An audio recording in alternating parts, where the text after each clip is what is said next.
Chris, recap. We're back. John DiJulius. Great guy. Awesome job. Dude. It was good stuff. So energetic. I mean, fun. we were just saying, like, he carries himself very well. Yeah. He's been speaking for 15, 20 years, you know, in front of thousands of people. He's just got the energy, man. You know what I mean? And not one point in that conversation did I feel like, where's this going to go now? Like, I don't, like, he always said, like, hey, rabbit holes. We'll just go down rabbit holes. And we did that, and more of a conversation, yeah. It was awesome. Yeah. He, again, dude, I just think, kind of aligning with our other guests as well, just the fact that mainly his speaking, he just kind of fell into it, where, you know, he said some people asked him to speak around in Cleveland, and all of a sudden he was getting inquiries to speak outside of it. Then it became a paid thing. Now all of a sudden he has a company, the DiJulius Group, and he's going around and he's the customer service guru, right? And he really kind of is. I mean, I would say he took that industry, you know, by the horns and kind of ran with it. 10x'd it. Yeah, 100%. I mean, to the point now where the DiJulius Group, you know, we didn't talk a ton about the companies he has worked with before. I mean, the man has spoken to, like, the headquarters of Starbucks, Carnival Cruise, Renaissance Hotel, the Ritz-Carlton downtown, Chick-fil-A. Or New Day. New Day Morning. USA, Yeah. Uh-huh. That's right. You know, I mean, the CTI physical therapy group out of Chicago. Like, absolutely. Did we just have something fall? That thing just fell. That's hilarious. Oh. I owe Amy $100 now. Well, I owe her a couple. You're at like $500, dude. It was a one time. It cut off after one. At least I hope that was in the contract. It's more of a verbal thing. Yeah. Right. But right. No, you're right. I mean, he's been able to, like, when he was making $45,000 back in the 90s, and he was comfortable, he's making great money, but he had that entrepreneurial itch, just like Matt Harris, just like Zach Buckeye, when they were like, I'm going to take my passion and run with it. That was more so Matt, but he had that entrepreneurial spirit. Zach also had the entrepreneurial spirit, but didn't know what platform he wanted to build it on until all of a sudden it just came right to him, the brownies. Then he's like, dude, I could make money off this. And now he's doing well. John didn't really know what he wanted to get into.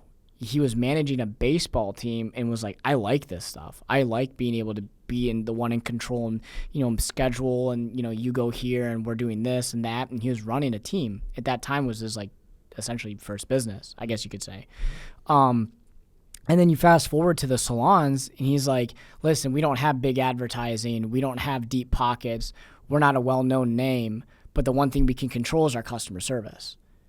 And that's huge advice to anybody, like in sales or starting a business. Like, yeah, you may not be able to inherit a ton of money into the business, but the thing you can control is, hey, how can I make the customer a repeat customer? And that starts with that customer service. Yeah, I think it was interesting how, like, the aspect of the no marketing, he really relies on. And he still doesn't. The word of mouth, like verbal, which, honest to God, I think more than if somebody says, hey, Dominic, you got to go check this place out, I'm more apt to do it and more inclined to do it than just seeing the ad as I'm shuffling through Instagram or Facebook or as I look at it on TV, right, in between, you know, timeouts at the Browns game, right? You're watching and you see an ad for something. If somebody goes to me and says, you should go check this place out. Oh, I'm looking for this. Okay, hey, you should call my guy over here. You should go see this woman at this place or this and that. I am way more inclined, I feel like, to do it. So making sure that you are that person's memorable moment. I like how he brought that up with that physical therapy group as well. That's their mantra, is like, be the person's memorable moment. For DiJulius, like in the John Roberts hair salon studios, to be that individual's, that woman or that man's memorable moment for that day, to the point where they then go out to somebody else and tell 3 to 4 or 5 other people, and then it just keeps trickling down. That's the greatest advertisement you can have, you know. And I think that's why he also has never had to do that, is because of the fact that he has such a great experience, that he is that memorable moment in the day, to the point where people will go out and brag about it. So, Chris, remind our viewers again who it is we are and what we do. Hey guys, both Dominic and I are loan officers here at Liberty Home Mortgage. So if you or anyone you know is looking to purchase or refinance a home, please email us at the elevateclepodcast@gmail.com. Subject line, looking to purchase or refinance a home. Email's in the description. He was talking about Tesla being, just having that experience is like, hey, they don't you don't see commercials for Tesla. You know what I mean? They just have an amazing brand. And I was thinking about it a little bit after, but a friend of a friend who bought a friend of a friend who bought a Tesla. Like when you go buy a Tesla, they treat you very well there. Like when you're gonna go and buy, like they let you test drive it, and you're able to just ask a ton of questions, like a lot of other places, I guess. But the car itself is an amazing experience, And I guess that does resonate with a lot of people. Like, dude, I just got a Tesla. You gotta try it out. Oh man, dude, I kind of want a Tesla now. Yeah. You know what I mean? Yeah, and they're semi-affordable. I mean, it's not like they're crazy. You hear about Tesla and this and that, you would think it's such more of an expensive car, but it's really not. Yeah. But he brings up, John brought up, we do the so don't quote me, but he said the unconventional is what we try to make our norm, or something along the lines. So like Apple, like we don't have any places to sit. There's no places. You go to a John Roberts salon, there's no places to sit. You can see our products all on the wall, and you don't come to the receptionist. The receptionist comes to you. Dude, you're treated like royalty, Like, why wouldn't I want to go back to a place that treats me so well? I would feel like a very terrible person if someone treated me this well, like that, the Disneyland effect. Like, these people are treating me so well, like I matter. These people, like, they know my dog's name. They know that I'm a wrestling coach. They know this, that, the other thing.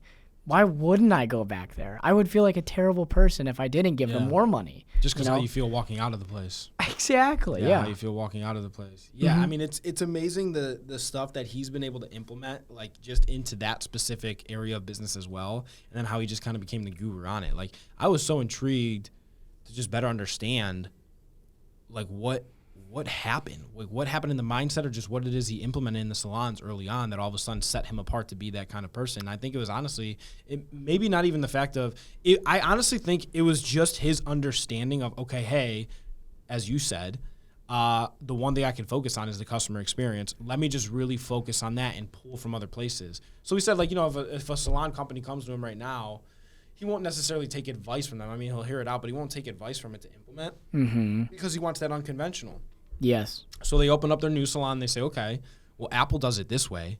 And when you go to an Apple store, it is kind of crazy. It's like very engaging. Yes. Let's do that. Yes. And look how it works, And then, like, I also have to imagine, too, his hiring process is probably tough. I mean, you probably go through, like, a lot of stuff because you have to meet their specific standards to know that if on your bad day, are you still going to be able to rise to the occasion to make that person that's sitting in your chair receiving the hair treatment feel like it's their memorable moment. That's why and that's kind of what I asked that question yesterday. I was like, do you think it's more difficult to hire and train these, millennials, the biggest workforce today, into a customer service industry as opposed to now? You know what I mean? Because I feel like, yes, even though we are so connected, I mean, we were talking a little bit about social media and everything and the pros and cons of it and how interconnected we can be. So yes, like, even though we're more connected as a society, I wonder how difficult it is just for the average person to be able to connect, with a client like that. That's why I kind of asked that question, because I didn't know how much more difficult it's gotten over the years. As far as what again? As far as like getting the right candidates to be employees, because I don't know if it's like. It's just my assumption, like with millennials, like, it's harder to connect to people because everything's done over the internet, See, here's the thing though, and I know Gary V argues this big time, and I don't necessarily think. And I was gonna ask this question, but then I couldn't figure out how exactly to pose that. I think we just had somebody drop a 300-pound deadlift out there. Well, we have the weight room. Yeah, the weight room's literally like viewers, right there. It's literally outside of this wall with a wrestling mat right there as well. But nonetheless, Gary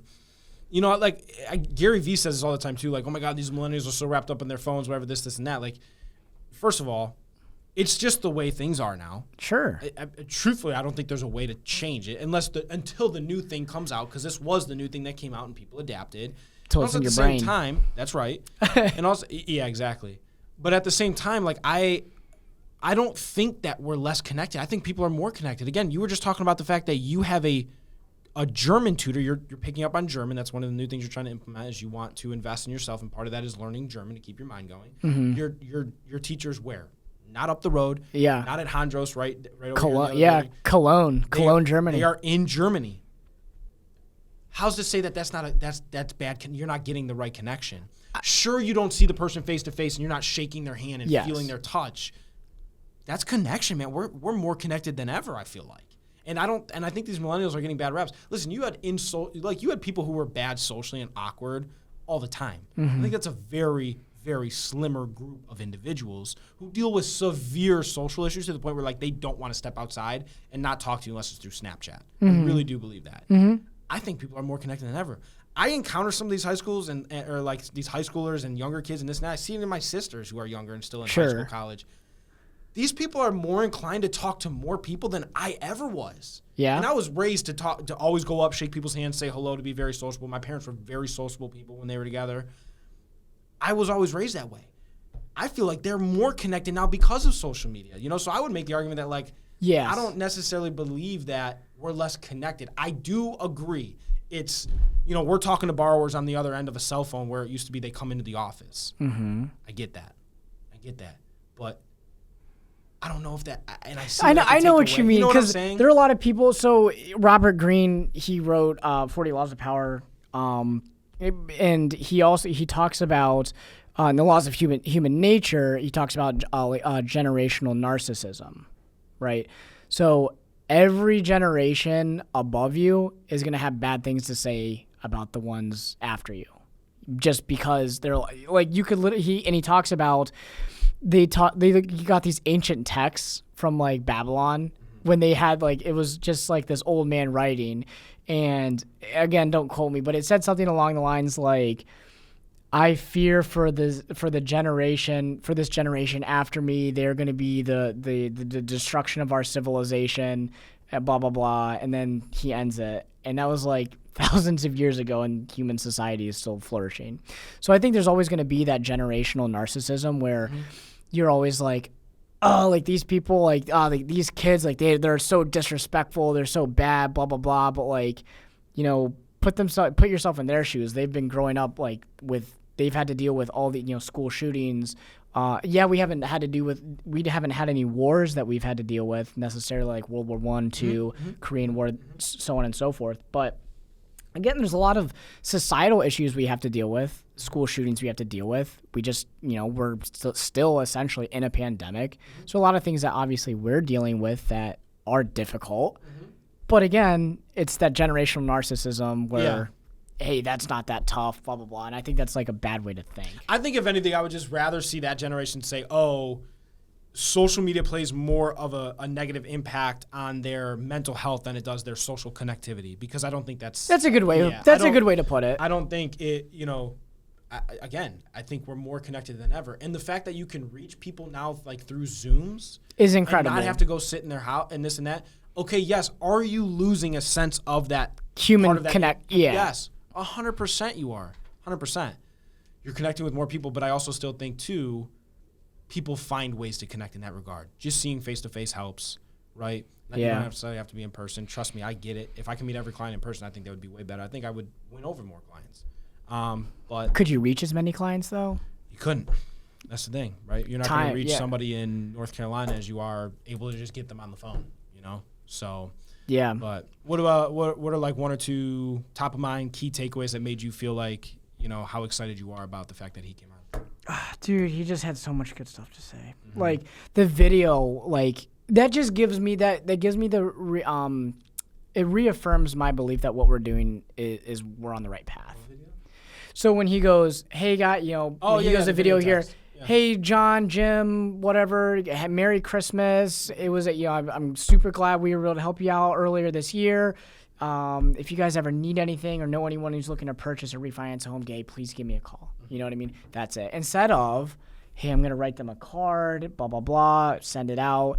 Just because, like, that's, I think, I personally, I would rather have a video. If I'm thinking about me, like if I'm a client, like I bought a car last year, and if the it's a car salesman, if he wrote me a card versus he texted me a video of himself saying, hey, Chris, glad we were able to help you out. I hope you had a great 2021, all the stuff. I personally would find the video more impactful than the card, because the card I'm gonna probably throw away eventually. Yeah, right. You know what I mean? But the video, you feel like, wow, this person. Unless there's like a $50 gift card in there. Or Yeah, yeah, right. And you go use it. Yeah, no, I agree with you. I think. What that's about a good you? point. Yeah. I think it's a very good point. I mean, I've done the video texting thing before too. I think it works. Again, Do you still do it? No, I don't. Why I not? broke off with it just because I got this weird inclination that like some people. That's why you asked that. Yeah, I remember that. Are like, I don't know. You think I can start back up. do you think it's a generational thing? Like, okay, I wouldn't do this to fucking 60-year-old grandma, like, Yeah, right. But right. maybe I do it Sure, to. like, who the hell is this guy? Exactly. Yeah, I don't know. It could just. Well, be how my long own did you do mind. it for? Nothing long to brag about. Probably a month. I was doing it consistently. Maybe you need 6 months of it. Mm-hmm. I don't know. Maybe now's a good time to do it because it's the holidays and you have an excuse. Mm-hmm. I might do. I'll probably end up doing it, at least try to, for like a couple customers. And I'm not huge on it either. I mean, it's something different that I haven't really thought of that, I don't know, could work. I don't know. I think it does. I think it certainly. So you gotta keep doing it then. I gotta hold you accountable next see. time. Yeah. We'll see. But no, top of mind for me. One, I think his communication style is awesome. I mean, the guy came in here and was right away very comfortable with us, and made his presence known. That obviously comes from many years of speaking. He's been doing it for 15 plus years, 10 plus years, 12 plus years speaking. Exactly. These major companies, So I think one that like his delivering, his deliverance of his message and this and that, just how he was very conversational with us. I really, really enjoyed having him on. It's just being in the room with him, but also just as far as like the tips and the insight and everything that he gave just through his conversation. I got to be honest, even just reading his book has helped me with interactions just in my day-to-day life, not even sales. And that's one thing I tell Matt Lubtack, our Sandler sales trainer here. He's going to be on next week. Yeah, he's coming on next week. And we'll dive more or deeper into it with him. And like I tell him when, hey, when you're up in front of us talking, if I ever call you and I have a question specifically or shoot you an email, I'm asking you communication advice for all of life. I don't look at sales as me selling somebody. It's communication. How can I help convince somebody that making the decision to go with me is the right decision, right? Just as you have to have the ability to sell people on, and there's a video that I listened to. Earl Nightingale says this. He's like, the level of your success is oftentimes determined in business on your level of success in being able to convince people of your hopes, your dreams, your goals, of what it is your ideas are, of what your business model is, etc. Right? So I think that's very important. One, you back it up with a lot of passion. That man has it. But a lot of the stuff that he has said in his book, it has helped me a lot in just day-to-day interactions with people, not necessarily just being on the phone talking to clients. Ford. Yeah. I think you could use Ford for, and in the book he says, "Hey Dad, thanks," or Johnny. I'd love to have Johnny on the podcast. We should get him. Dude. His son Johnny DiJulius. Johnny would be awesome. But in the book he goes, Johnny goes when he goes to college, "Dad, thanks for teaching me Ford. I've got a lot of girls from it." Yeah, it's an easy way to meet girls or something like that. He said. Yeah. But jokes aside, using Ford in anything is going to be able to, because that's what people want. Like, people want to talk about that. They want to talk about their family. Or maybe not necessarily they want to talk about all 4 subjects, but very likely they want to talk about 2, and they're very passionate about 2. You know what I mean? So maybe they don't want to talk so much about their family, but maybe they really love what they do in their occupation. They really want to talk about their occupation and dreams.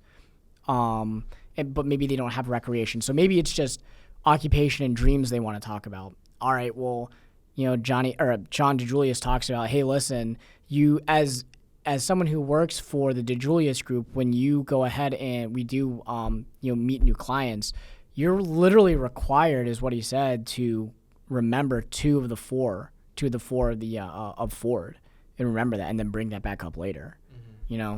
So I mean, maybe I don't do it as much as I should, but definitely I think the realization of how important that is definitely should carry that more.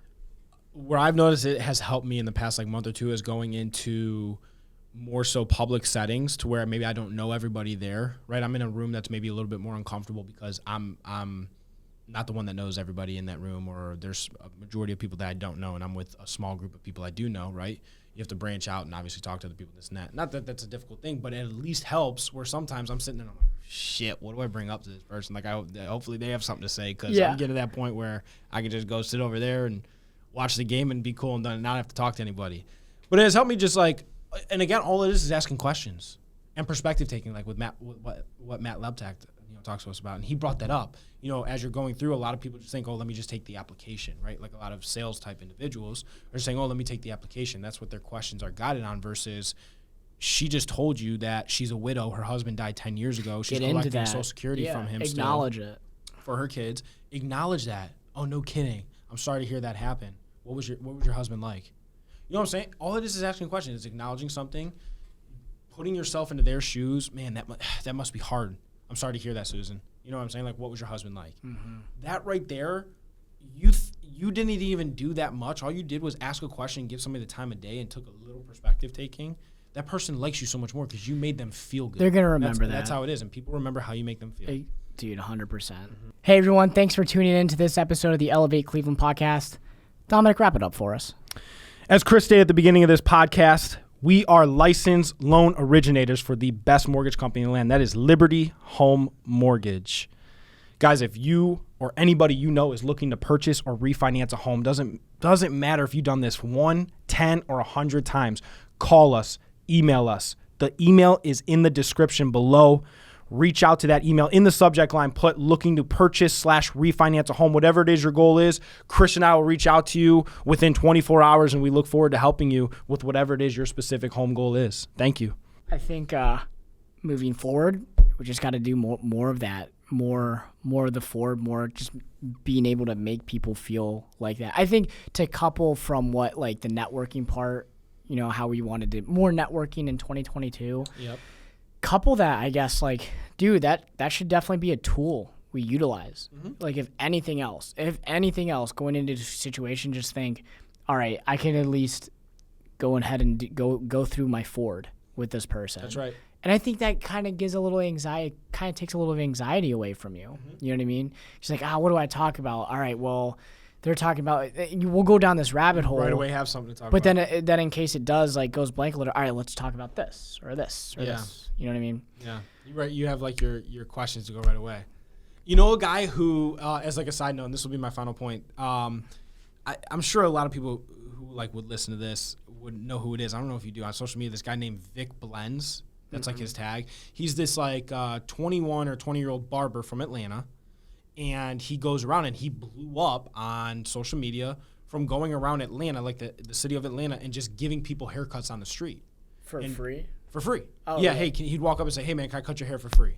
Whatever, and this and that. And these people would do it. He'd pop out a chair, and it's being filmed. And the way this man asks questions, I strongly urge you to go and look after this at his page and follow him. I'd love to have him on. I think he's too big now, though. You got to go through, like, a booking agency and stuff. But he'll be like, so what do you do? Oh, I'm an artist. I do this, and that. What inspired you to get into that? What made you take the leap of faith to going towards that, to just settling to do something else? Like, the way he asks those specific questions, I look at too. I'm like, damn, this kid's good. Like, he's real good. You can go up and talk to anybody on that. And that is so true, because people really do like to talk about themselves. It was a Jerry Seinfeld stand-up bit. He said that, like, let people talk. People love to talk about themselves. Let them talk. That's what they care about. And when you give somebody the opportunity to talk about them, and you are in control of the conversation. What do they always teach us in sales? That's actually right. 80-20. Right? Yeah. The person who is asking the most questions is guiding the conversation. You're the one that's in control. Mm-hmm.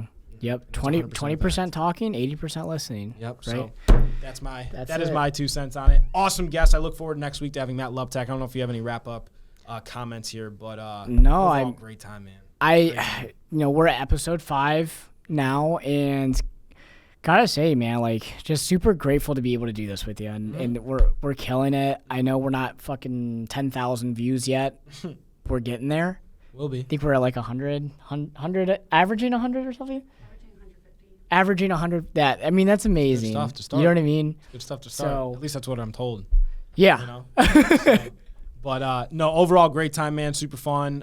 We have our link all set up now, right? That we'll start plugging into each and every video. Absolutely. Just as a reminder, guys, Dominic and I are mortgage loan officers here at Liberty Home Mortgage. Our company's licensed in 43 states.